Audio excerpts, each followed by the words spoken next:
हरे भरे पहाड़ों के बीच में बसा था रिमझिम नगर।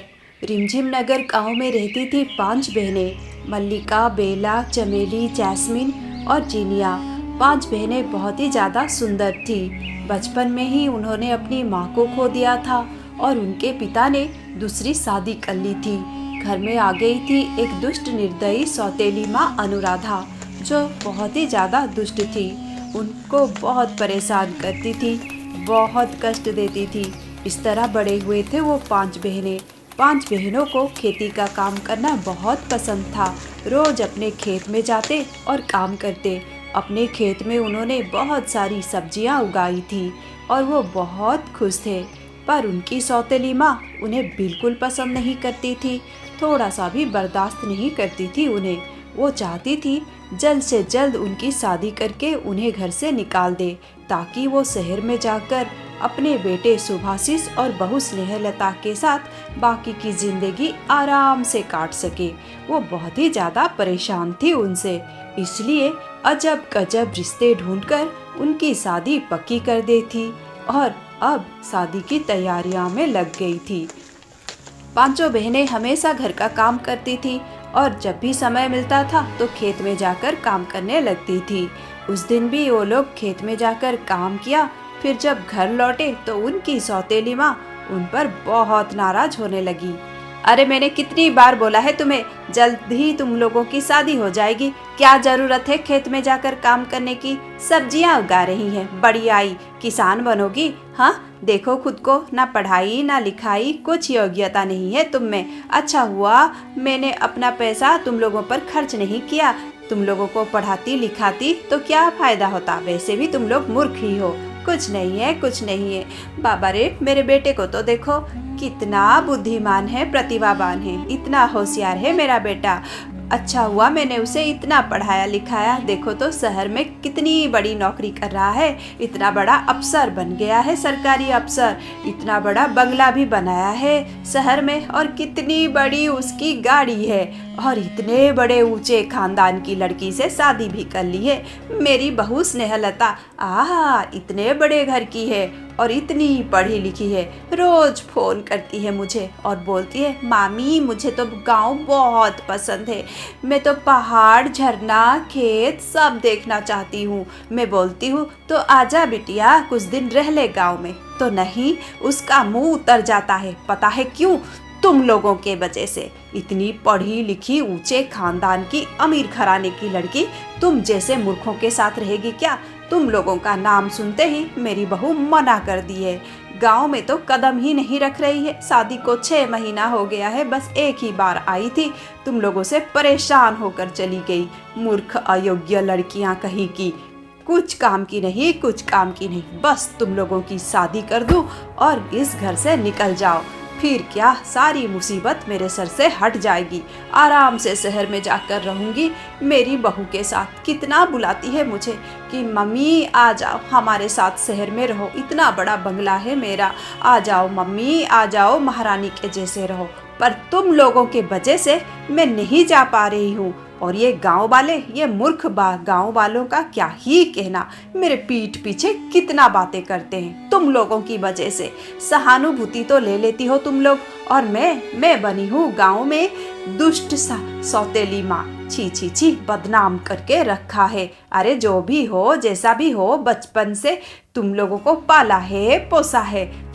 बड़ी आई एहसान फरामोश लड़कियां कहीं की। चलो जाओ यहाँ से, खड़ी खड़ी क्या मेरा प्रवचन सुन रही हो?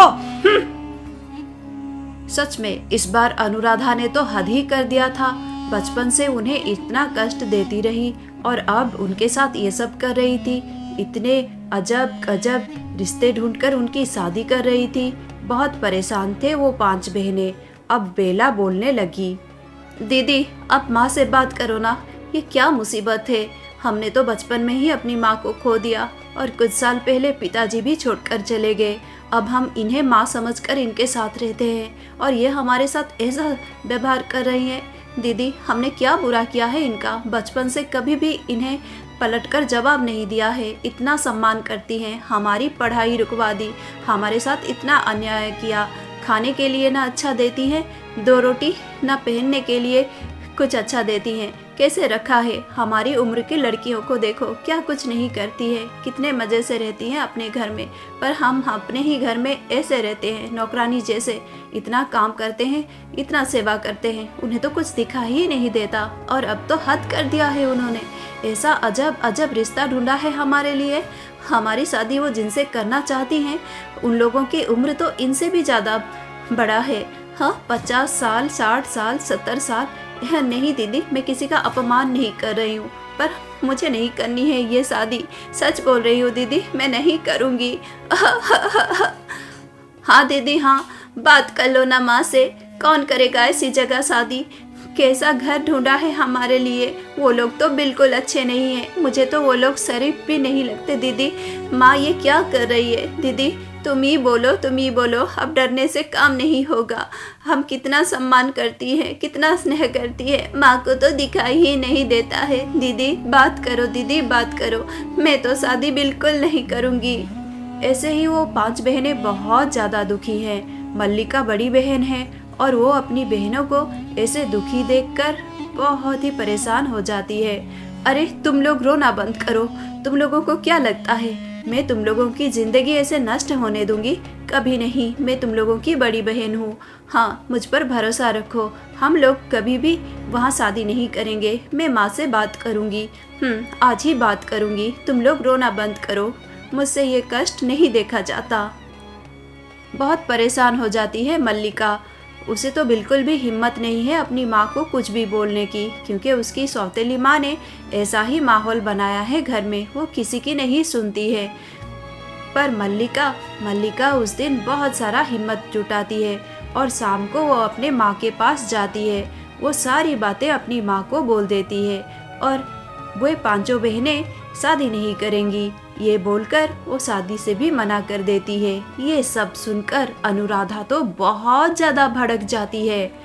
क्या तुम्हारी इतनी हिम्मत, मेरे मुंह पर आकर बोल रही हो कि 5 बहनें शादी नहीं करोगे? अरे इतना अच्छा रिश्ता ढूंढा है तुम लोगों के लिए, खुद को देखो तो जरा, आईना देखती हो कि नहीं? ना शक्ल ना सूरत, कोई योग्यता नहीं है तुम लोगों में। ना अच्छा गुण है, ना अच्छा मन है, कुछ भी नहीं है। बस एक ही काम आता है तुम लोगों को, नौटंकी करना। हाँ, बड़ी आई। नहीं, नाटक कर करके तो मुझे पूरे गांव में बदनाम कर दिया है। हाय, गरीब घर की लड़की थी, इसलिए इस जगह शादी करना पड़ा मुझे। सौतेली घर में बिहाई गई, 5 बेटियों की माँ बनना पड़ा भरी जवानी में। कितना कुछ झेला है मैंने। बाकी की जिंदगी अब मैं शांति से गुजारना चाहती हूँ शहर में, अपने बेटे और बहू के साथ महारानी जैसे रहना चाहती हूँ। पर तुम लोगों के वजह से मैं उनके साथ जाकर नहीं रह पा रही हूँ। और ये गांव वाले तो बस बहाना ढूंढते रहते हैं मुझे बदनाम करने के लिए। इतना कुछ बोलते रहते हैं, मेरा सम्मान तो सब कुछ लूट लिया तुम लोगों ने। और अब इतना सारा पैसा खर्च करके शादी की तैयारियां कर रही हूँ। इतनी खरीदारी हो गई है, आधा तैयारियां हो गई है, और आकर बोल रही हो कि शादी नहीं करोगी। क्यों नहीं करोगी?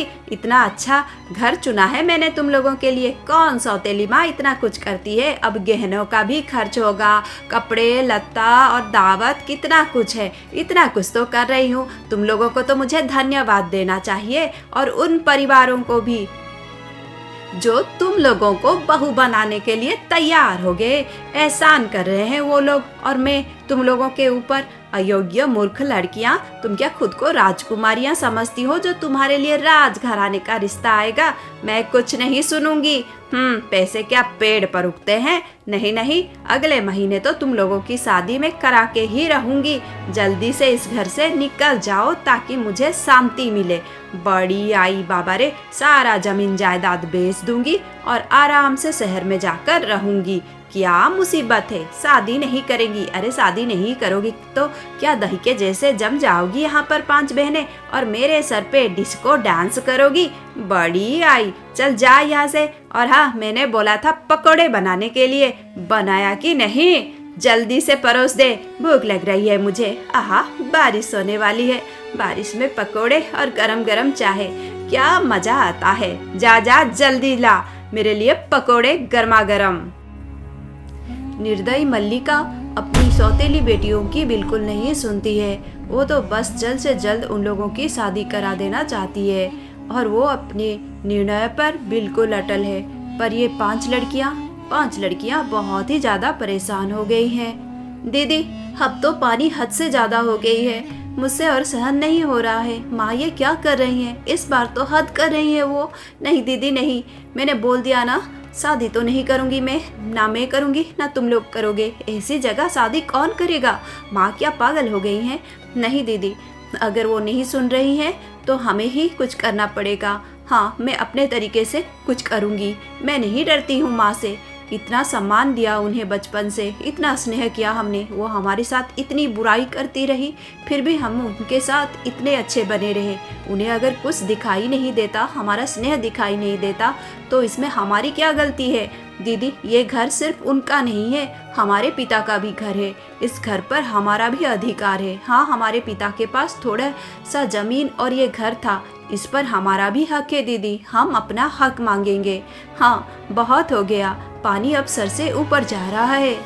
हाँ दीदी हाँ, अब हमें चुप नहीं रहना होगा, नहीं तो माँ देखो कैसी हरकत कर रही हैं, शादी की तैयारियाँ कर रही हैं। ऐसे अजब गजब रिश्ते में उन्हें शादी करना है तो कर लें, हम तो नहीं करने वाले दीदी। और हाँ, हम अपना हिस्सा मांगेंगे। ये बात अभी पंचायत तक जाएगी और ज़रूरत पड़ी तो हम कोर्ट भी जाएंगे दीदी, पर अपना अधिकार लेकर रहेंगे। हमारी पढ़ाई लिखाई रुकवा दी, हमें मूर्ख बनाया, पर इतने भी मूर्ख नहीं हैं हम। इतना तो पता ही है कि अधिकार कैसे मांगा जाता है।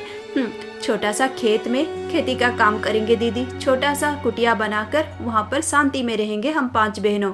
हमें नहीं करनी है इनके लाए हुए रिश्ते में शादी।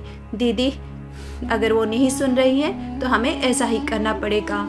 शायद तुम लोग ठीक बोल रहे हो, इतना स्नेह किया माँ से, अभी भी करते हैं। वो हमारी सौतेली माँ है, पर हमने कभी भी पलटकर उन्हें जवाब नहीं दिया।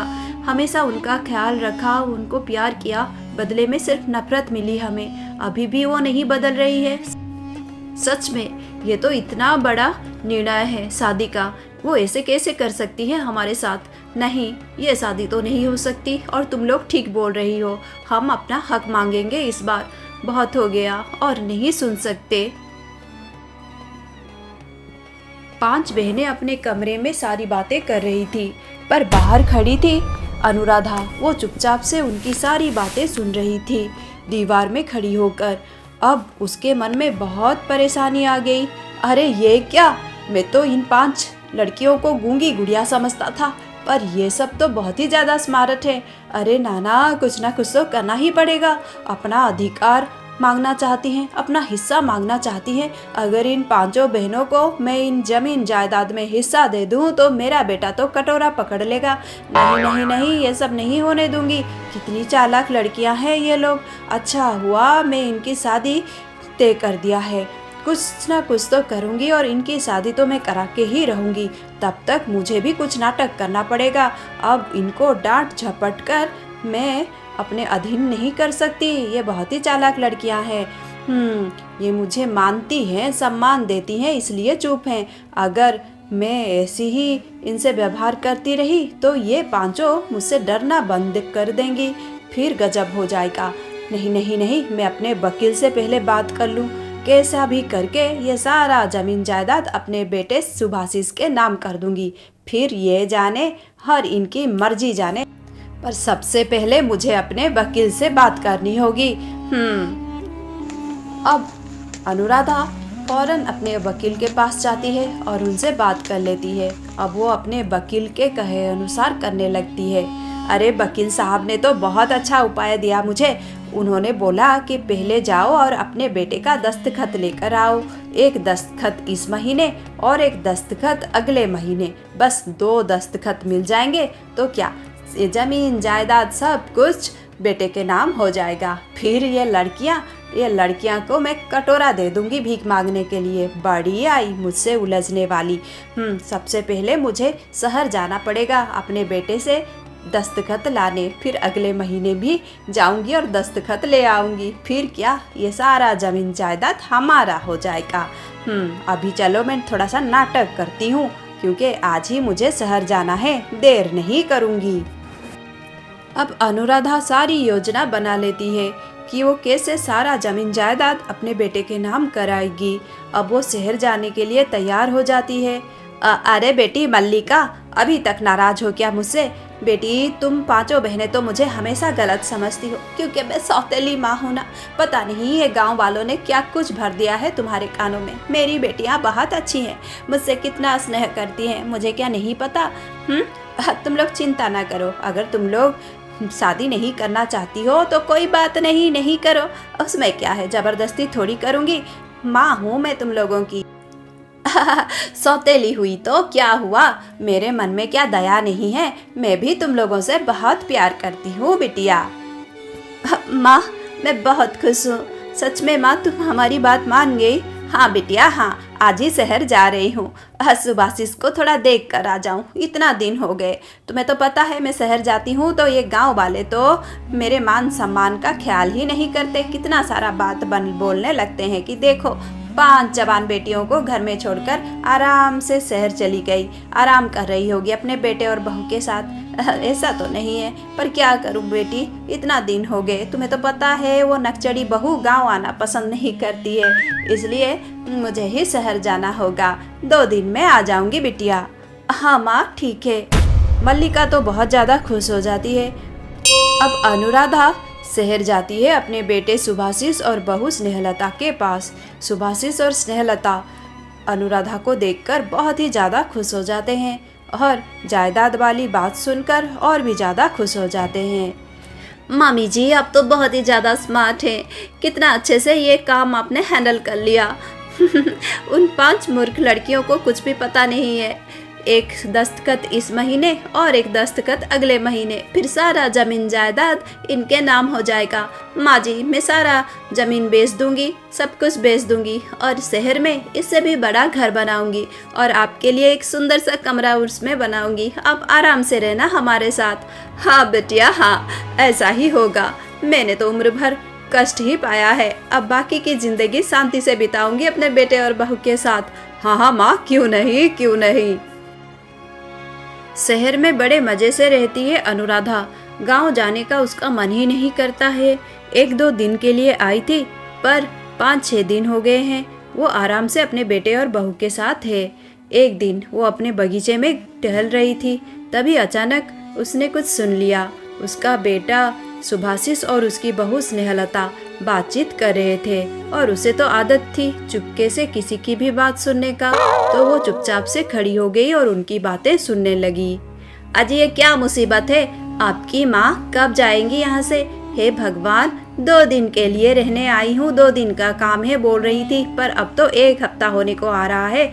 कब जाएंगे जी, कब जाएंगे? मैं तो परेशान हो गई हूँ संस्कारी बनने का नाटक कर करके। मुझे ये साड़ी ये सब पहन कर रहने की आदत नहीं है, आपको पता है। और इतने दिन हो गए ना मैं पार्टी में गई, ना शॉपिंग के लिए गई, ना कहीं हम दोनों बाहर लंच या डिनर करने गए। मुझे तो आदत है जी बाहर से खाना मंगाने की, इनके वजह से मुझे खाना बनाना पड़ रहा है। देखो जी, बोल देती हूँ, जल्दी से इन्हें यहाँ से भगाओ, मैं नहीं रह सकती इनके साथ। ऊपर से इतनी चालबाजी करती हैं। देखो, जब से मैंने उन्हें उनका दिल रखने के लिए बोल दिया कि माँ जी बड़ा सा घर बनाऊंगी, आपके लिए एक कमरा बनाऊंगी, आप हमारे साथ रहना, ये तो मेरे पीछे पीछे चलने लगी हैं। जहाँ जाती हूँ मेरे पीछे पीछे आ जाती हैं और 10 साल का प्लान बना के रख लिया है। बोल रही है ऐसा कमरा बनाना, ये करना, वो रंग लगाना, मुझे ये पसंद है, वो पसंद है। बाबा रे, ये तो घर की मालकिन बनना चाहती हैं शायद। नहीं जी, ये सब मुझसे बर्दाश्त नहीं होता। जल्द से जल्द उन्हें घर से भगाओ, मैं नहीं रह सकती उनके साथ। और इतनी ही दुष्ट हैं, तुम ही तो बोलते रहते हो कि तुम्हारी 5 गूंगी बहनें जो दिल की बहुत अच्छी हैं, इतना सम्मान करती है, इतना स्नेह करती है इन्हें, पर ये उनके साथ धोखा कर रही हैं। तो सोचो हमारे साथ क्या ना करेंगी। ऐसे दुष्ट लोग ना सगे के होते हैं ना सौतेले के, ऐसे लोग किसी के नहीं होते जी। ऐसे लोगों से तो दूर रहना चाहिए। और मैंने बात कर ली है एक वृद्धाश्रम में, मैंने सोच लिया है, पूरा योजना बना ली है। जब अगले महीने तुम दूसरी दस्तखत कर दोगे और जमीन जायदाद तुम्हारे नाम हो जाएगा, तो हम कुछ ही दिनों में सारा जमीन जायदाद बेच देंगे और आराम से रहेंगे, क्योंकि हम ही मालिक बन जाएंगे ना सारा ज़मीन जायदाद का। और फिर ये तो सपने देख रही हैं हमारे साथ रहने का, पर नहीं, मैं एक वृद्धाश्रम में बात कर लिया है, हम इन्हें वहीं पर छोड़ देंगे जी। अच्छा वृद्धाश्रम है, मेरे तरफ ऐसे ना देखिए, अगर मैंने ढूंढा है तो अच्छा ही ढूंढा होगा। अरे हाँ हाँ, तुम्हें जो चाहिए वो करो, मैंने कब मना किया, मैं भी परेशान हो गया हूँ। माँ तो बोल रही थी कि 2 दिन के लिए आई हूँ, और अब सच में 1 हफ्ता हो रहा है। क्या ही बोलूँ मैं, बोलना भी तो अच्छा नहीं लगता है, ऊपर से जमीन जायदाद की बात चल रही है, अब उन्हें कुछ बोलूँगा तो अच्छा नहीं रहेगा। हाँ जी, मैं भी बस इस वजह से ही चुप हूँ और संस्कारी बनती फिरती हूँ। चलिए जी, आज थोड़ा बाहर होटल में जाकर कहीं लंच कर लेते हैं। हाँ, इतने दिन हो गए हैं होटल का चेहरा देखकर। अरे हाँ हाँ, ठीक बोल रही हो। माँ से मैं बोल के आ रहा हूँ कि हम मंदिर जा रहे हैं दर्शन करने। ठीक है? हाँ जी हाँ, आप भी बहुत ज़्यादा स्मार्ट हो।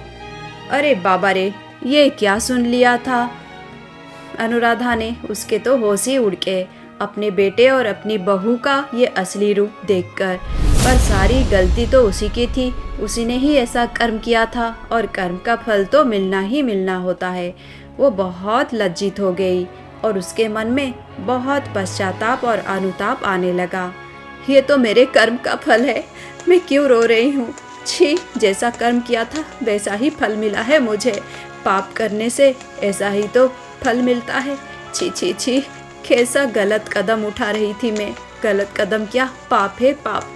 अपनी बेटियों के साथ क्या कुछ नहीं किया मैंने, कितना सताया, कितना कष्ट दिया, पर वो लोग हमेशा मुझे सम्मान देते रहे, स्नेह करते रहे, मुझ पर विश्वास करते रहे, और मैंने बस उनको छला है आज तक। अपने बेटे को इतना पढ़ाया लिखाया, होशियार बनाना चाहती थी, पर ये तो मूर्ख निकला। छी, देखो कैसी सोच रखता है अपनी माँ के लिए, अपनी सगी माँ के लिए। मेरी सौतेली बेटियाँ कितना स्नेह करती हैं, इससे तो 10 गुना अच्छी है वो, कितना गुणवंती है, और मैं उनके साथ ऐसा कर रही थी। मेरे जैसे इंसान के साथ तो यही होना था। मुझे माफ़ कर दो प्रभु, मुझे माफ़ कर दो। जितना पाप मैंने किया है उसके लिए मैं बहुत पश्चाताप कर रही हूँ। आगे से मैं ऐसा कभी नहीं करूँगी, कभी नहीं करूँगी। सच में उसका मन तो पश्चाताप से भर गया था। वो बदल गई थी। वो सीधे अपने गांव गई और अपनी बेटियों को माफ़ी मांगा, उन्हें गले से लगा लिया। अब सब कुछ बदल गया था। वो 5 बहनें बहुत खुश थीं। अब रोज़ अनुराधा उनके साथ खेत में जाती और उनके साथ काम करती। वो लोग बहुत खुशी खुशी रहने लगे, और कुछ सालों बाद वो अपनी 5 सौतेली बेटियों के लिए बहुत अच्छा घर का रिश्ता ढूंढ लिया और उनकी शादी करा दी। अब वो बहुत खुश थी, उसके मन में बहुत सारा सुकून था।